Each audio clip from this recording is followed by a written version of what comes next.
Hey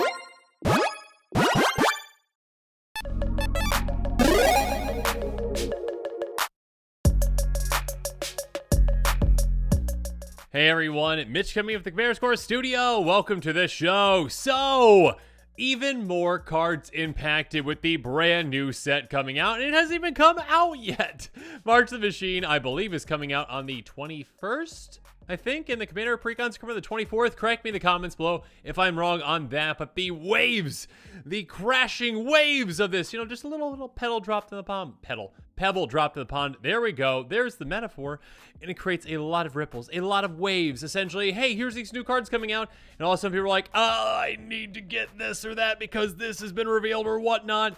Let's jump into the price spikes. Again, a massive, massive, massive thank you to mtgstocks.com for existing. You are a fantastic website that shows these kinds of trends. And yeah, on the weekly winners, you can check out these cards. If you want to see more detail on these cards, make sure you check these out, as well as all the other articles. Essentially, I will put the link to the article in the description below. But let's talk about some of the cards that were highlighted in that one, starting off with, well, City on Fire. This card is on fire. It has gone up, apparently in the past week, 164%. Yeah, I mean, when this one was previewed, essentially, right, it was like, oh my goodness, hey, you know that one other card that we'll talk about here in a second that's really, really, really good? Oh, yeah. Well, they made it, like, kind of better. Because, yeah, this card is insane. Here we go. Really quick. Enchantment for 8 mana with Convoke. So you can cast it for, well, essentially free with certain decks out there. If source you control would deal damage to a opponent player, deals triple that damage instead. For whatever reason, red keeps getting these damage triplers. And this is a fantastic one. There are, like, 4 triplers in the, existence of Magic, I believe. 3 are in red, 1 is in green, and red just keeps getting these. They're like, yeah, triple damage, why not? Yeah, of course, it's going to be a very good card. A lot of decks out there could utilize this in fantastic ways. And of course, it's getting very expensive because of that. So yeah, it started off again around like $4 or $5 or so, or like a little lower than that even. And now it's just gone. Now it's about $10 currently. And I will mention that Moxfield does do a great job at pulling prices. I believe they pulled from Scryfall, but they're not as up to date as they might be on maybe like an MTG stock. So the price that I'm showing you here, $9.18, might not be 100% accurate. It might be slightly higher than that, especially again with these ones that are moving a lot. Again, for cards that aren't really moving up or down a ton, yeah, the price is pretty accurate for the most part. A great resource.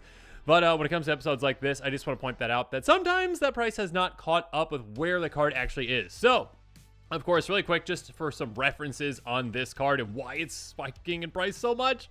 Fire Emancipation. Yeah, this card is incredible. It is really expensive. It's $27. Now, will City on Fire ever get to that price? I'm not sure. I mean, I would assume that the quantity of this card is a lot lower since this is a mythic.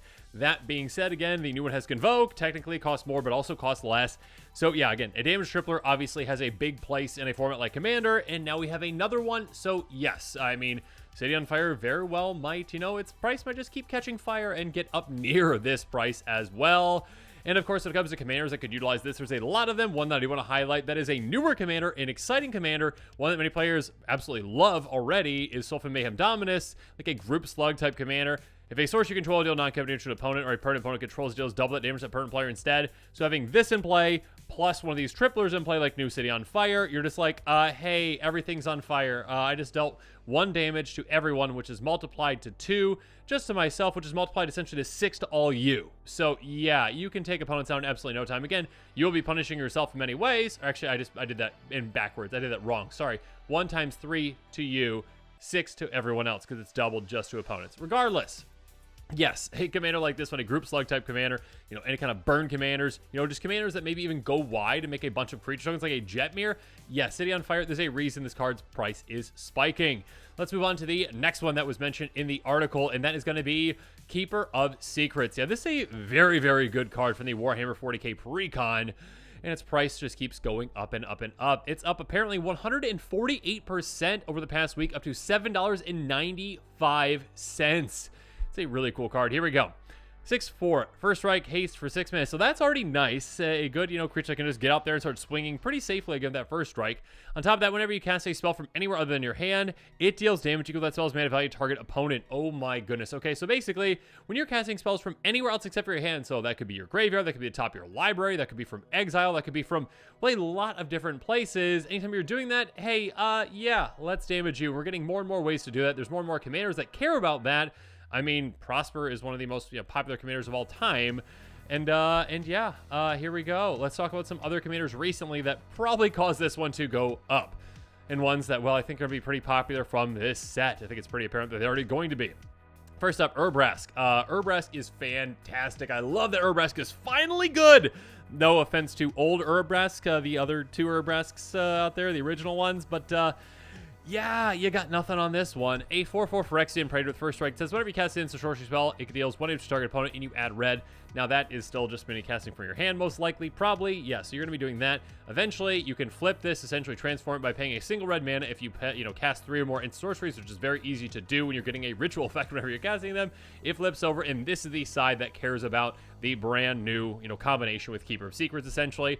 The first part is it deals 3 damage to each target opponent, each creature they control. The second, you get 3 treasure tokens. But the most important part here, and the spicy part here, is until end of turn, you may cast instant sorcery spells from any graveyard. If the spell is cast this way in a graveyard, exile instead. Exile the Great Work, return to the battlefield. Basically, hey, now when you're casting your opponent's spells, you also get to dish out damage to them, not just from your commander when it flips back over that front side, but also when you're casting them from your opponent's graveyards. Yeah, you dish out even more damage with Keeper of Secrets. So again, there's more and more ways these days to actually cast spells from places outside of your hand. And of course, red has access to Impulse Draw, etc., etc. A lot of different ways to do that.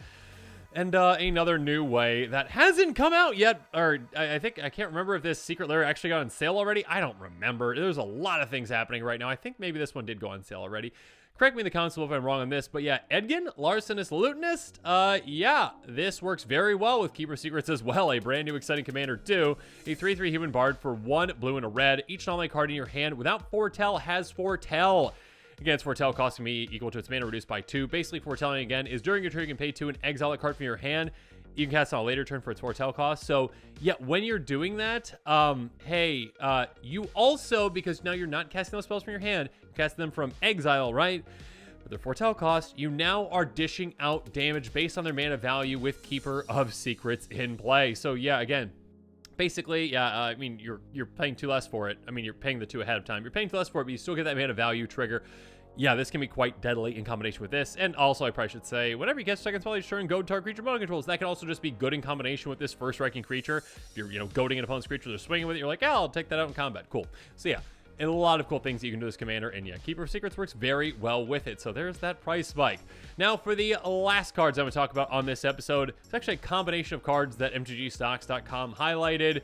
And kind of like on my previous episode on prices spiking, yeah, Dan cards are back up, are continuing to go up in price. If you don't know what Dan is, I talked about it a little bit on the previous episode that I'll hopefully remember to link. But yeah, basically Dan is a new format. It's pretty fun. It's 2 players playing against each other, but with the exact same deck. So there's some really wonky interactions that you can utilize and a really wonky fish we'll talk about here in a bit. But yeah, diminishing returns is apparently up 150%.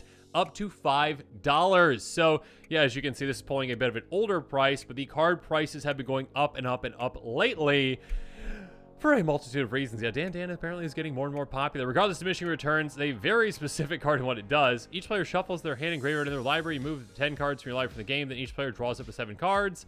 So yeah, apparently this is used in Dan. Apparently, yeah, you're also kind of trying to, there is kind of like this game interaction between the 2 of the players, right, where you are, well, you can win in a variety of ways. You can take out a player in combat damage, but also by that player milling, and you're playing with the exact same deck, so you are milling yourself. Regardless, it's a very interesting card for that kind of a format, which I have not had the chance to play yet, but I would love to go play it at some point. Okay, so next up, we've got Predict, which apparently is up 105% to $3.41. Again, apparently another card that is heavily used in Dan decks. I think there's a couple different variations of those decks, but regardless, some of them use Predict. Choose a card name, and then target player puts the top card of the library in their graveyard. If that card has the chosen name, you draw 2 cards, otherwise you draw a card. There's a lot of top library manipulation in this format. So yeah, being able to utilize something like this could be pretty exciting with those kinds of interactions. And again, up to $3.41. Yeah, for again, a card that was, well, a lot cheaper not too long ago. And then this one is really up there. Oh my goodness, Crystal Spray. I mean, it shows up right now at $12.66, but apparently it's up 75% over the past week, up to even like $23.49. Absolutely absurd. This Invasion rare, yeah, is very specific in what it does. Change the text of target spell or permanent by replacing all instances of one word or basic land type with another. Until turn, draw a card. So yeah, being able to swap out land types is something that is very impactful in this kind of a format, because apparently, the main creature of the format cares about land types as well. So yeah, this card has gone up in price a ton because of this tiny little format, which is pretty fantastic. That's having that big of an impact on these kinds of cards that, again, see like basically no play anywhere else. I mean, maybe for that shapeshifter commander that cares about you casting things. But yeah, other than that, I don't know. Next up, so yeah, Dan, I just want to highlight this card is the hero of the format, the reason for that format. Again, cannot attack if any player controls no islands. If at any time you control no islands, bury Dan. Basically like an island home, I think, is what it originally, or actually it wasn't wasn't home at first, and then they made an island home, which is a keyword, and now they're just like, no, I don't think there's any island home ever again, because they don't do this kind of thing anymore. But yeah, the entire format is built around Dan, this weird wonky fish, and there's some crazy things you can do with it. So again, I'll try to link things in the description below as a reminder, though. But it is pretty crazy, again, that this little format that is making this big of an impact on these kinds of cards. So it's just pretty cool. But yeah, make sure, again, that you check out that link in the description below for the entire article on mtgstocks.com. A fantastic website, a fantastic resource. And yeah, make sure you stay tuned for more and more episodes. And as always, thanks again, and have a good one. This show and episodes like this one are possible thanks to viewers like you. If you're looking for an easy way to help support this show, make sure that you like, share, and subscribe. Also, hit that bell notification icon so you don't miss any new episodes. You can also go check out our playmats and other merchandise at thecommandersquarters.com. We also have a ton of brand new t-shirt designs in stock, so make sure you check out those as well. Another easy way to support this show is with our TCG Player affiliate links. So whether you're buying a deck or individual cards, you can use this general link right here or one in the description. And the final way that you can support this show is by supporting us directly by becoming a patron. There are many benefits to being a patron, and I truly couldn't do this without all of their support.